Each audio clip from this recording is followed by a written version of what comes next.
आप यहाँ पे देख पा रहे हो, क्वेश्चन कह रहा है कि A, B and C complete a piece of work 573, 382 and 1146 days.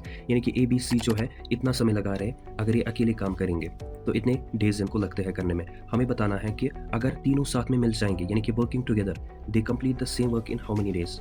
तो अगर ए को इतना समय लग रहा है अकेला अगर काम करेगा, और बी को इतना समय लग रहा है, और सी को इतना समय लग रहा है, तो अगर तीनों साथ में मिल जाएंगे तो इस काम को कितने समय तक फिनिश करेंगे। तो सबसे पहले हमें यहाँ पे क्या करना है, यहाँ पे हमें टोटल वर्क निकालनी है।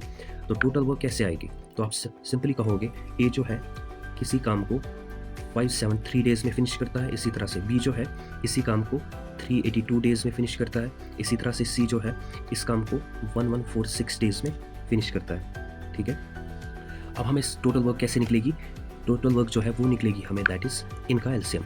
ये जो नंबर ऑफ डेज है ना, इनका हमें एलसीएम निकालना है। तो आप सिंपली कहोगे 573 जो है और 382 जो है और 1146, जब हम इनका एलसीएम लेंगे तो क्या होगा।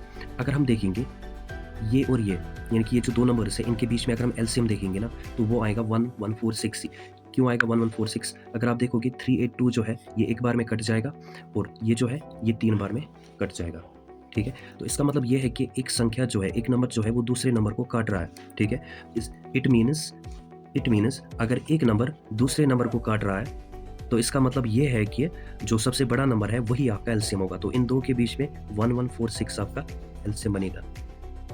तो मैं आपको कह रहा था 382 जो है और 1146, ठीक है, एक नंबर दूसरे नंबर को काट रहा है, दैट मीन जो सबसे बड़ा नंबर होगा वही आपका एलसीएम होगा। तो इसका मतलब ये है कि इन दो के बीच में ये आपका एलसीएम है। अब हमें इसके और इसके बीच में एलसीएम निकालना है। तो आप कहोगे 573 और 114 के बीच में एलसीएम निकालना है 1146। अगर आप देख पा रहे हो ये नंबर जो है इसको काट रहा है, यहाँ पे 573 जो है एक बार में कटेगा और यहाँ पे ये 2 बार में कटेगा। तो इट मीन्स अगर एक नंबर दूसरे नंबर को काट रहा है, दैट मीन्स जो सबसे बड़ा नंबर होगा जैसे 1146 है वही इन दो नंबर के बीच में एलसीएम होगा। तो अगर हम देखेंगे इन तीनों नंबर्स का जो एलसीएम आया वो आया आपका दैट इज 1146। ठीक है, तो ये आपका एलसीएम बना। अब हम अगर देखेंगे एफिशिएंसी ऑफ ए क्या होगी, that is total work divided by time taken by A. तो टोटल वर्क कितना है 1146, इसको डिवाइड करोगे 573 से। ठीक है, तो 573 जो है एक बार में कटेगा और यहाँ पे 2 बार में, यानी कि ए की एफिशिएंसी +2 आ गई, बी की एफिशिएंसी +3 होगी, क्योंकि यहाँ पे ये 3 बार में कटेगा। 382 इसको 3 बार में कट करेगा और यहाँ पे 1 बार में कटेगा। दैट मीन्स ए की एफिशिएंसी +2, बी की एफिशिएंसी 3 और सी की एफिशिएंसी जो आ गई दैट इज +1। सो देयरफॉर तो मैं यहाँ पे कह सकता हूँ कि अगर तीनों साथ में काम करेंगे, ठीक है, that means time taken by A plus B plus C किसके बराबर होता है, टोटल वर्क वो कितना है आपका, that is 1146 divided by efficiency of A plus B plus C, तो वो आएगा 2 + 3 + 1, क्योंकि इनकी एफिशिएंसीज है। तो ये इनका टोटल वर्क आ गया, दिस इज द एफिशिएंसी।